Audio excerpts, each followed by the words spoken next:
Hello and welcome to Studio 415. On today's show, you will hear what went into the decision to close Maple Creek Middle School a few weeks ago.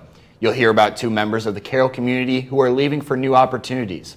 And you'll see students try their hand at Giant Jenga for this week's Charger Challenge. All of that and more coming up next.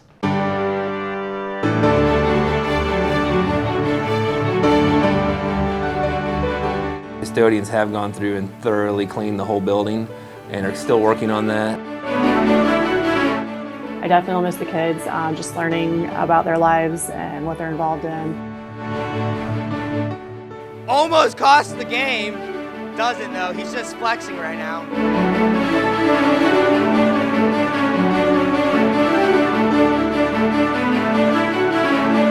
Welcome to Studio 415. I'm Jeff Becker. As cold weather approaches and COVID-19 cases rise across the state, Maple Creek Middle School took action and enacted a week of remote learning to slow the spread of the virus. Studio 415 reporter Jaden Boyce has more on the story. When 1% of students tested positive for COVID-19, the school had contact traced them back to about 200 people, or 22% of Maple Creek's student body. Due to the high number of quarantined students, Maple Creek decided it was in its best interest to close down the school for a week to help prevent an outbreak within Allen County. On Monday, October 12th, Maple Creek officially started its school-wide quarantine. Principal Bill Toller believes the decision was best for both staff and students. We decided with fall break especially, we were able to take 4 days and work virtually, and that gave us 10 days with students apart from one another at school. And so it was mostly just to help make sure it didn't continue to spread, and then create a situation where for those students quarantined and for the teachers, they were more likely going to be able to keep learning moving forward and organized for everybody. During school, Maple Creek has required the wearing of masks during classes and have been encouraging students to stay 6 feet apart from one another, also known as one Mr. Toller. In comparison to Carrol High School, Maple Creek has proportionally more students in a smaller space, making it harder for people to spread out. Hand sanitizer stations are also littered throughout the building to promote cleanliness. Other than those changes, the school looks familiar to past school years. When it comes to the cleaning process, the school has been very meticulous. Assistant Principal Carter Jones believes the custodial staff has done an exemplary job. They're doing some heavy disinfecting of classrooms. They do a fogging at night. They fog classrooms in order to disinfect them. It's actually pretty cool. They're wiping classrooms down. They're wiping lunch tables down. Thanks to the experience gained from the online schooling that took place last March, 6th grade social studies teacher Grant Sherman anticipated that both students and staff would be able to work effectively during the temporary remote learning.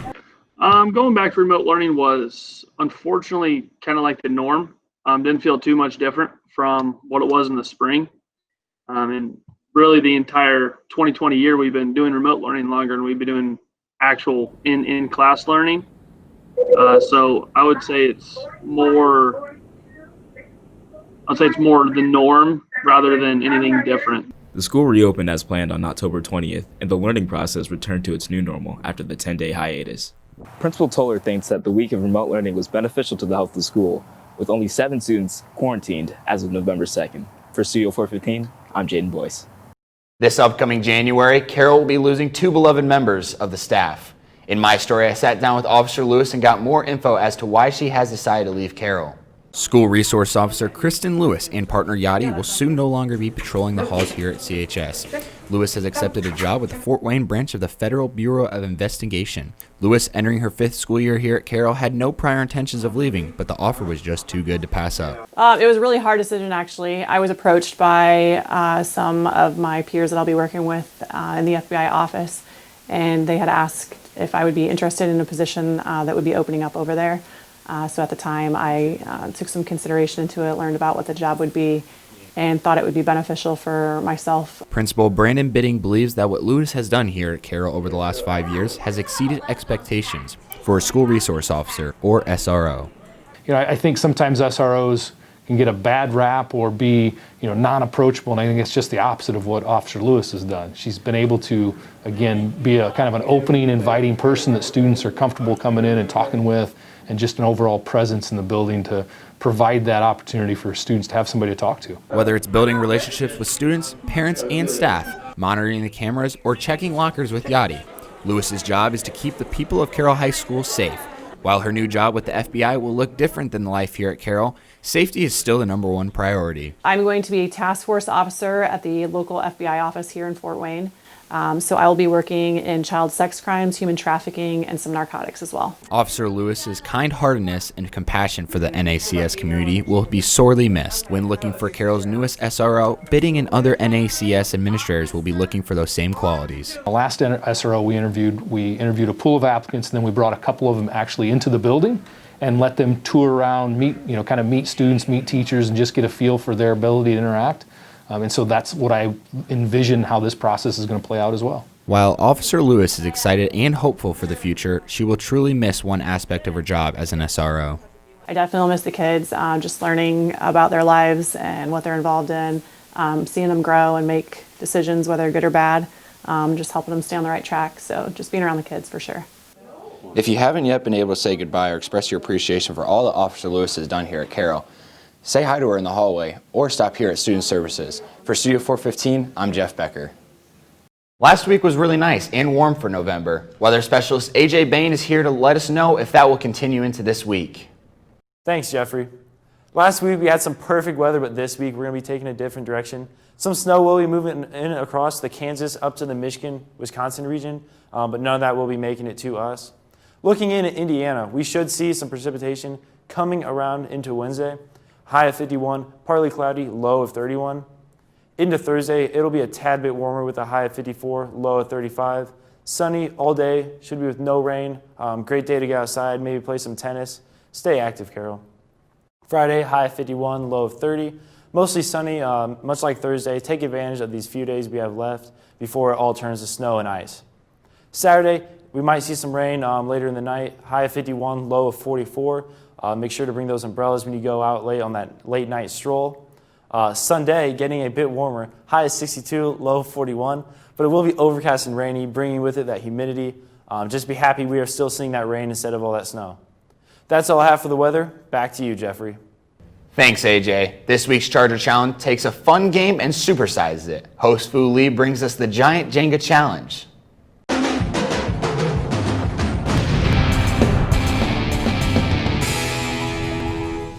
Meteorologist expert Fu Lee here bringing you week 9 of the Charger Challenge. On today's show, we will have 2 contestants facing off in Giant Jenga, all to win the Studio 415 Cup number 3.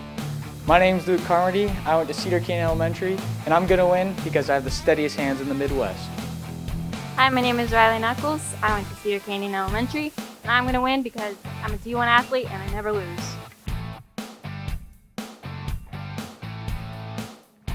Luke's up next. He also goes for a side piece opposite corner. Oh, it's moving, it's wobbling, but he does execute. It's back to, about equilibrium, good balance. She goes for a bottom piece. It's already wobbling. This game might be over before we know it, ladies and gentlemen. Oh, wow, she leaves it standing on 1. Luke's touching. He feels the middle piece, very loose, easy to grab. Oh no, it's wobbling. Can she get it? Oh, it stands. The pressure is on, ladies and gentlemen, and Riley takes round 1.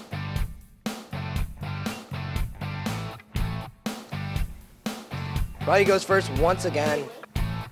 Luke goes the other side. What a way to start the match. Oh my, it's already wobbling. Uh-oh. Luke might have an easy round 2. She plays it safe. What's Luke gonna do? A lot of pressure. Oh no.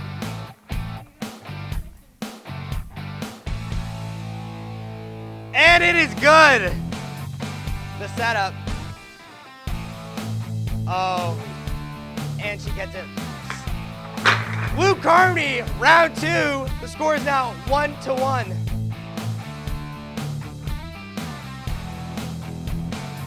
Three, 2, 1. Riley with the first move. She touches one, goes for another. Fakes the whole audience out. As you can hear, the crowd is just screaming right now. Luke does it. A lot of pressure on Riley.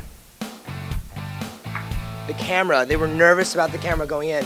But Luke Almost cost the game. Doesn't though, he's just flexing right now. The timer is counting down if you can hear from the back. Oh no! Luckily she survives. And Luke has lost this week's Charger Challenge. Thanks for tuning in to this week's Charger Challenge, with the winner being Riley Knuckles! Woo! How do you feel? Pretty amazing. Would you like to thank anyone specially? My dad. Any particular reason? No. All right, well, thank you very much, Luke. Valiant effort, but you have lost. Any words to the fans out there? You know, I just can't compete with a D1 athlete, you know. Maybe a D2, but just, I guess not a D1. IU did clutch up this weekend, but you did not. You know, one for two ain't bad, right? That's right. Charger Challenge, yeah.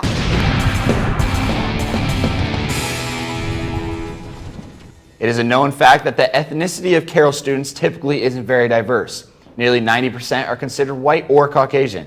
Studio 415 reporter Daniel LaRue spoke with students who come from every nook and cranny of this wonderful world.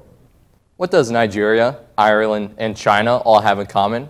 The answer is that there are current Carroll students that come from these places. I took a look at the past and present lives of these students with experiences both in and out of the country. Shadrach Oduma is a junior at Carrol High School and was born in Nigeria.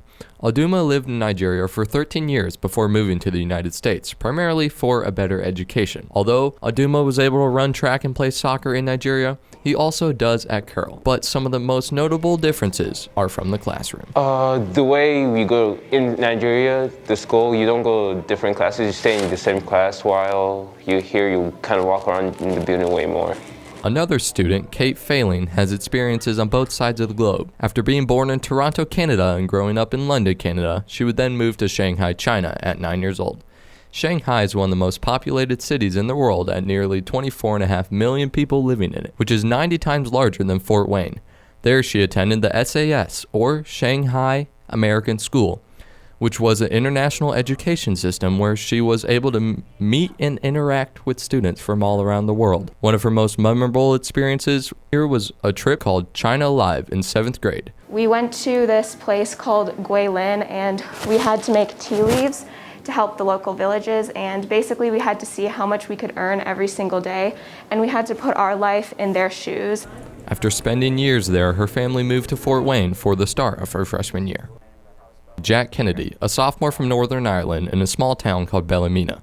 His family moved to the United States when he was 13 because his parent was getting a job transfer. Kennedy was also able to play soccer while in Ireland and continues to play for the Carrol team as well.